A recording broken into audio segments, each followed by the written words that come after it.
So hi అండి, అందరికీ good morning. ఈ వీడియోలో నేను కౌశల్యం ఎగ్జామ్కి సంబంధించిన ఎఫ్ఏక్యూ క్వశ్చన్స్, అంటే మీకు ఏమేమి డౌట్స్ ఉన్నాయో అది క్వశ్చను ఆన్సర్ అన్నిటినీ, అందరికున్న అన్ని డౌట్స్ని నేను వీడియోలో ఎక్స్ప్లెయిన్ చేసేదానికి ప్రయత్నిస్తాను. సో ఎవరికైతే డౌట్స్ ఉన్నాయో మీ వీడియో మొత్తాన్ని స్కిప్ చేయకుండా చూడండి అండి, అప్పుడే మీకు అర్థమవుతుంది. సో సో ఎవరైతే ఫస్ట్ టైం మన ఛానల్ చూస్తున్నారో సబ్స్క్రైబ్ చేసుకుని అలాగే లైక్ చేయండి వీడియోని. Okay, first question. ఇప్పుడు బ్యాచ్ వన్కి మెసేజ్ వచ్చాయి. మెసేజ్ అంటే తర్వాత బ్యాచ్ టూ కూడా వచ్చాయి. బ్యాచ్ టూ అనేది మండే నుంచి నెక్స్ట్ మండే నుంచి సాటర్డే వరకు జరుగుతుంది. మిగిలిన వాళ్ళకు ఎప్పుడు మెసేజ్లు వస్తాయి? మేము కొంతమంది 2010 పాస్ అవుట్ అంటున్నారు, మాకెప్పుడు వస్తాయి? కొంతమంది డిస్టెన్స్ ఎడ్యుకేషన్ చేశారు, మాకెప్పుడు మెసేజ్లు వస్తున్నాయి? నేను అందరికీ చెప్పేది ఒకటే అండి, మీరు నిజంగా సర్వేలో పార్టిసిపేట్ చేసింటే మీ ఫోన్కి ఒక మెసేజ్ వస్తుందండి, you are successfully registered for such, అంటే కౌశల్యం సర్వే అని చెప్పి ఒక మెసేజ్ వస్తుంది. అది కన్ఫర్మేషన్ మెసేజ్. ఓకేనా, అది మీకు ఖచ్చితంగా రావాలి. తర్వాత ఒకవేళ మీరు మాకు సచివాలయం ఎంప్లాయీస్ మాకు సర్వే చేసేసారు, మేము సర్వేలో వాళ్ళు చెప్పారు, మేము మెయిల్ ఓటీపీ చెప్పాము, బట్ మేము సర్వేలో అయినట్టు మా కన్ఫర్మేషన్ ఎలాగా అనుకుంటే మీరు వెంటనే ఏం చేస్తారంటే, మనకి కౌశల్యం వెబ్సైట్ ఉంది కదా, కొత్త వెబ్సైట్, దాంట్లో ప్రొఫైల్ క్రియేట్ చేసుకోవడానికి ట్రై చేయండి. ప్రొఫైల్ క్రియేట్ అయ్యిందంటే మీరు సర్వేలో ఎన్రోల్ అయినట్టు. ఒకవేళ ప్రొఫైల్ క్రియేట్ చేసేటప్పుడు ఆధార్ నెంబర్ ఎంటర్ చేసినప్పుడు నాట్ ఫౌండ్ వస్తే మాత్రం మీ సర్వేని, అంటే మీ అప్లికేషన్ని వాళ్ళు సబ్మిట్ చేయలేదు అని దాని అర్థం అండి. ఒకవేళ మీరు సెల్ఫ్ రిజిస్ట్రేషన్ చేసుకున్నా సరే మీ అప్లికేషన్ని వాళ్ళు సబ్మిట్ చేయలేదని దాని మీనింగ్. సో మీరు వెంటనే ఏం చేయాలంటే, మీరు సర్వేలో ఆన్లైన్లో మనకి కౌశల్యం సెల్ఫ్ రిజిస్ట్రేషన్ ఉంది, మీరు అక్కడ సర్వే చేసుకోండి. సబ్మిట్ అవ్వాలండి. సబ్మిట్ అవుతే మీకు మళ్ళీ మెసేజ్ వస్తుంది. చాలామందికి ఓటీపీలు రాలేదంటున్నారు. కొంత టైం తర్వాత ఓటీపీస్ ఇష్యూ ఉంది కదా, కొంత టైం తర్వాత ట్రై చేయండి, 1 or 2 days తర్వాత. మీరు 2 days తర్వాత మళ్ళీ సక్సెస్ఫుల్గా రిజిస్టర్ అయిన తర్వాత మీరు కొత్త వెబ్సైట్లో ప్రొఫైల్ ఎప్పుడు క్రియేట్ చేసుకోవాలంటే 48 hours తర్వాత మీరు కొత్త వెబ్సైట్లో ప్రొఫైల్ క్రియేట్ చేసుకోండి. తర్వాత నెక్స్ట్ క్వశ్చన్. చాలామందికి డౌట్ ఏంటంటే, దీనికి ఈ కౌశల్లో మనకి స్కిల్ అసెస్మెంట్, కమ్యూనికేషన్ టెస్ట్ జరుగుతుంది కదా, వీటికి ఏమన్నా క్వాలిఫై మార్క్స్, పాస్ మార్క్స్ ఉన్నాయా అని చాలామంది అడిగారు నన్ను కామెంట్ సెక్షన్లో. అలా ఏం గవర్నమెంట్ సైడ్ నుంచి ఇన్ని పాస్ మార్క్స్ అనేది ఇంతైతే ఏం ఇవ్వలేదు మనకు అఫిషియల్గా. అయితే మనకు బేసిక్గా ఏదైనా ఒక ఎగ్జామ్ 100కి జరిగితే ఎన్ని మార్క్స్ మనకు మంచి, అంటే క్వాలిఫై మార్క్స్ అనుకో మనకి 40 కదా, 35 to 40 అలా అనుకోండి. మనకి అఫిషియల్గా అయితే గవర్నమెంట్ సైడ్ నుంచి ఇన్ని మార్క్స్ రావాలని క్వాలిఫైయింగ్ అనేది ఇవ్వలేదు, ఫస్ట్ థింగ్. తర్వాత మార్క్స్ అనేది స్కిల్ అసెస్మెంట్కి అండ్ కమ్యూనికేషన్కి రెండింటికి వస్తున్నాయా లేదా చాలామంది క్వశ్చన్. సో మార్క్స్ అనేది ఓన్లీ పర్సంటేజ్ కింద చూపిస్తున్నారు. ఎగ్జామ్ ఎవరైతే స్కిల్ అసెస్మెంట్ కంప్లీట్ చేశారో వాళ్ళకి ఎంత స్కోర్, అంటే 60%, 70% అని చూపిస్తుంది, బట్ కమ్యూనికేషన్ అసెస్మెంట్కి అయితే ఏం చూపించట్లేదు. ఇంకా చాలామంది డౌట్, అంటే మాకు సర్వర్ ఇష్యూ వల్ల మేము ఎగ్జామ్ రాయలేకపోయినా, ఒకటి కంప్లీట్ చేస్తాం ఇంకోటి కంప్లీట్ కాలేదు, మాకు రీషెడ్యూల్ ఆప్షన్ ఉంటుందండి. రీషెడ్యూల్ ఆప్షన్ అనేది ఎవరికైతే ఎగ్జామ్ షెడ్యూల్ అయింది, మీరు అసలు సచివాలయంకి వెళ్ళలేదు, వాళ్ళకు కూడా రీషెడ్యూల్ ఆప్షన్ ఉంది. మీరు వెబ్సైట్లో ప్రొఫైల్ దగ్గర వెళ్ళి చెక్ చేసుకోండి. అది రీషెడ్యూల్, మీరు ఆప్షన్ పైన క్లిక్ చేస్తే అక్కడ మెసేజ్ వస్తుంది, చూపిస్తుంది, డిస్ప్లే చేస్తుంది మీ reschedule time, date. So same సచివాలయంలోనే జరుగుతుంది.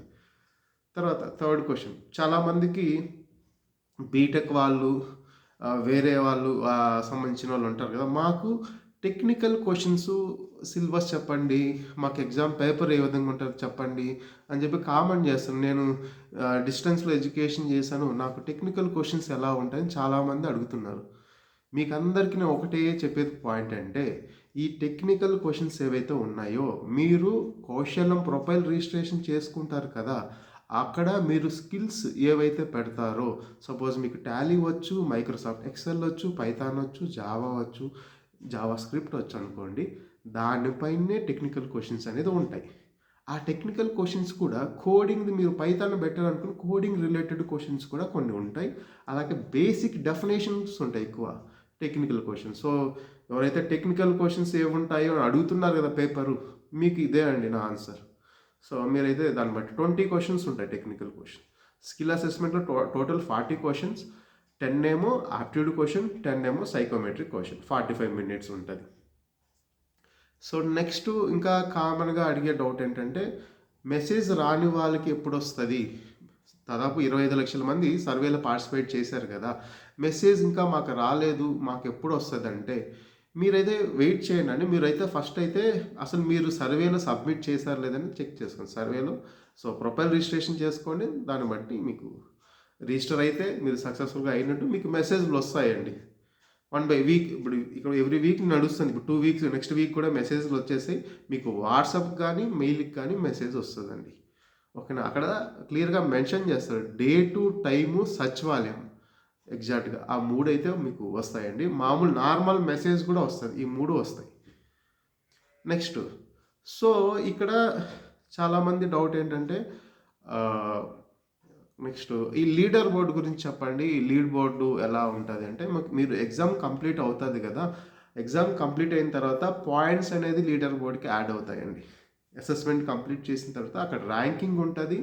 ఆ ర్యాంకింగ్ యూస్ చేసుకొని మీకు మీ ప్రొఫైల్స్ అనేది రికమెండ్ అవుతాయి. చాలామంది ఎగ్జామ్ అయిపోయిన వెంటనే మాకు ఎప్పుడు మేము షార్ట్ లిస్ట్ అయినట్టు జాబ్కి వస్తుందంటే, అది ఇంకా మనకి దాని గురించి అప్డేట్ లేదు. నెక్స్ట్ ప్రాసెస్ ఏంటి, ఎగ్జామ్ అయిపోయిన తర్వాత డైరెక్ట్గా జాబ్ ఇచ్చేస్తారా, లేదంటే కంపెనీస్కి మనకి రెజ్యూమ్ ఫార్వర్డ్ చేస్తారా, ఏంటి అనేది మనకి ఇంకా అప్డేట్ రాలేదు. అప్డేట్ వచ్చాక నేను చెప్తాను, దాని గురించి వీడియో చేస్తాను. ఎవరైతే మీకు ఎగ్జామ్ రిలేటెడ్, ఇంకా ఎగ్జామ్ రాయాల్సిన వాళ్ళు, ఎగ్జామ్ రిలేటెడ్ అప్డేట్స్ కావాలంటే నేను కింద కామెంట్ సెక్షన్లో మన వాట్సాప్ ఛానల్ లింక్ ఇస్తాను. దాంట్లో ఏదైనా అప్డేటెడ్ న్యూస్ వస్తే అక్కడైతే నేను ఇస్తానండి.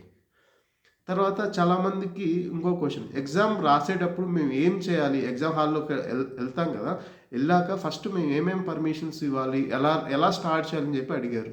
వాళ్ళకి చెప్తున్నాను, మీరు ఎగ్జామ్కి వెళ్ళిన తర్వాత మీ కెమెరా యాక్సెస్ ఇవ్వాలి, మైక్రోఫోన్ యాక్సెస్ ఇవ్వాలి, లొకేషన్ యాక్సెస్ ఇవ్వాలి. ఈ 3 గ్రీన్ రావాలి, యాక్టివ్, గ్రాంటెడ్ అని వస్తాయి. అప్పుడే మీరు ఎగ్జామ్ స్టార్ట్ చేయాలి. బట్ ఎగ్జామ్ అనేది మీరు 11కి షార్ప్గా స్టార్ట్ చేయాలండి. మీరు ఒకవేళ ఎగ్జామ్ అనేది 11:15 స్టార్ట్ చేశారనుకో, మీకు కమ్యూనికేషన్ టెస్ట్ అనేది రాయలేరు. సో ఎగ్జామ్ అనేది మీరు ఎప్పుడు కూడా బిఫోర్ 10:45 అంతా మీరు ఎగ్జామ్కి అన్ని పర్మిషన్ ఇచ్చి రెడీగా స్టార్ట్ చేసేదానికోసం ఉండండి. మీరు ముందు 11కి స్టార్ట్ చేయకండి, ముందుగానే స్టార్ట్ చేయండి. 3కి ఉన్న వాళ్ళకి 2:45 అంతా మీకు పర్మిషన్స్ ఇచ్చేసి రెడీగా, ఇంకా టైమర్ పడుతుంటుంది, దాని మీద క్లిక్ చేసి మీకు రెడీగా ఓపెన్ అయ్యేలాగా ఉండాలి. అలా చూసుకోండి. తర్వాత ఇంకా కామన్ డౌట్స్, ఇది చాలామందికి రిజిస్టర్ అయినాము, తర్వాత మేము లాగిన్ అవుతా అంటే అవ్వట్లేదు, మాకు రిజిస్ట్రేషన్ అవ్వలేదు అంటున్నారు. సో మీరు డిఫరెంట్ బ్రౌజర్స్ యూజ్ చేయండి, లేదంటే కుదిరితే మీ బ్రౌజర్ క్యాచీ హిస్టరీ ఉంటుంది, బ్రౌజర్ హిస్టరీ అది క్లియర్ చేయండి, ఓపెన్ అవ్వచ్చు. లేదంటే అప్పుడు కూడా వర్క్ అవ్వాలంటే ఇన్కాగ్నిజెంట్ మోడ్లో ట్రై చేయండి. అప్పటికి ఓపెన్ కాకపోతే గూగుల్ బ్రౌజర్, ఏమంటారు, మైక్రోసాఫ్ట్ ఏజ్ ఫైర్ బాక్స్లో ట్రై చేయండి. ఓకేనా? ఇక్కడ ట్రై చేస్తే వర్క్ అవుతున్నాయి. ఇంకా చాలామంది డౌట్ ఏంటంటే, మాకు మెసేజ్ రాకుండా కూడా మేము ప్రొఫైల్ క్రియేట్ చేసుకోవచ్చు అంటే, క్రియేట్ చేసుకోవచ్చు అండి. మీరు క్రియేట్ చేసుకున్న వాళ్ళు అందరూ ఖచ్చితంగా ప్రొఫైల్లో స్కిల్స్ అనేది అప్డేట్ చేసుకోండి. నేను మళ్ళీ చెప్తాను, ఆ ప్రొఫైల్లో స్కిల్స్ అప్డేట్ చేసుకుని దానిపైన క్వశ్చన్స్ అనేది ఉంటాయి. So communication skill assessment 15 minutes ఉంటాయి, 3 క్వశ్చన్స్ ఉంటాయి. 3 క్వశ్చన్ మీరు ఇంగ్లీష్లో ఆన్సర్ చెప్పాలండి. సపోజ్ అక్కడ క్వశ్చన్ స్క్రీన్ పైన డిస్ప్లే అవుతుంది, can you introduce your self అనే క్వశ్చన్ కనిపించింది అనుకో, మీకు 30 సెకండ్స్. ఇప్పుడు సపోజ్ ఆ క్వశ్చన్కి ఆన్సర్ ప్రిపేర్ అయ్యడానికి, ఓకే మీరు రాసుకున్నారు, పేపర్ పైన రాశారు ఆన్సర్ ఏ విధంగా చెప్పాలో, మీరు దాన్ని రాసుకున్న దాన్ని ఇంగ్లీష్లో చెప్పండి చూసుకొని ఇలా.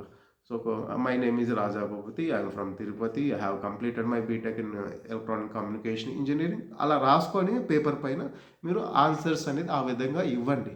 సో మీకు క్లారిటీ ఉంటుంది చెప్పేటప్పుడు.